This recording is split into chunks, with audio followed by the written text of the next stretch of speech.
So Adrian, I'm really excited to introduce you to some of our adolescent and young adult colleagues. This is Abigail and Varsha, who are both high school seniors, and Danny, who's a freshman in college. We have been fortunate to work with each of these guys in a program that we run every summer to teach adolescents about research skills. So all of them are researchers. Thanks for joining us today.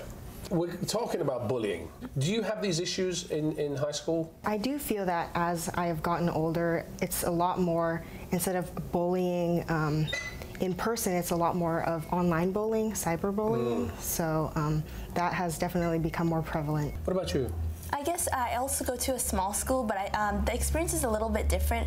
So mine is just a high school. It's about like 500 students. And even though we all know each other, there's not much outright bullying, but a lot of like purposeful exclusion, a lot of those type of things go on in high school, especially since people can't be outright mean without being scolded by others. What about you, Danny? Do you find it different in college?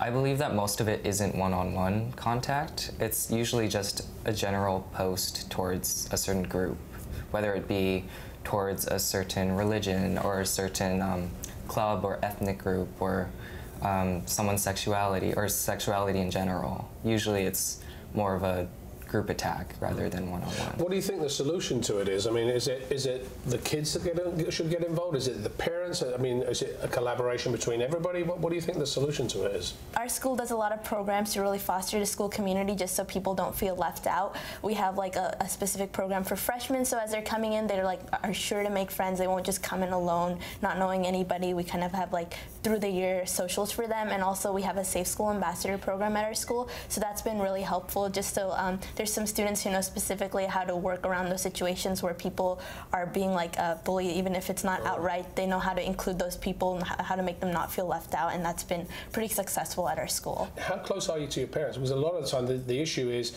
how much do you tell your parents? You know, if somebody's mean to you, if somebody says something, somebody cyberbullies you, how much do you tell them? How much trust do you have? Is it easy for you guys to talk about that with your parents? Me and my parents have a good relationship and we can talk about things, which I think is good because sometimes students think that their parents are embarrassing, or if they talk, especially with cyberbullying online. I think that having a parent presence online can kind of moderate what the posts are saying, that the students are posting, to make sure that if I see my child posting something really sad, then I can if they don't want to tell me, at least I know like something is going on online, especially. Are you guys close to your parents? Do you tell them everything, or do you kind of like keep some stuff back? Yeah, pretty close to my parents. I guess I wouldn't tell them everything, but yeah, it's like I can talk about those things too. So. Danny?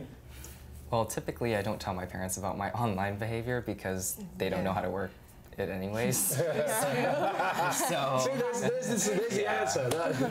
Usually I either talk to my friends about it or my siblings, because I have older siblings as well. We're supportive of each other and everyone else, so I know that if I ever came across a cyberbullying incident, I would have a community to fall back onto. If you each had to say to somebody what would be the focus of your comment to somebody that was a bully or being bullied? It's really important to have a support system to really reach out to someone, have friends, family, even faculty. Like our school staff is pretty great at that. Bullying is a serious matter, and it's not just like a phase or something. And if we tell students, to be kind to one another and watch out, for bullying incidents when they're young, then when they're older, they can be more careful to not be like the perpetrators of bullying, right. Or they can watch out for other people who are doing it and tell them, hey, that's not cool, you should like quit that. My advice for the bullies would be to think about what you say or post before you actually do it, because the words that you have or the words that you say can impact somebody in a far different direction than you could have thought of. Guys, thank you for joining me and sharing your time with us to bring us all that information.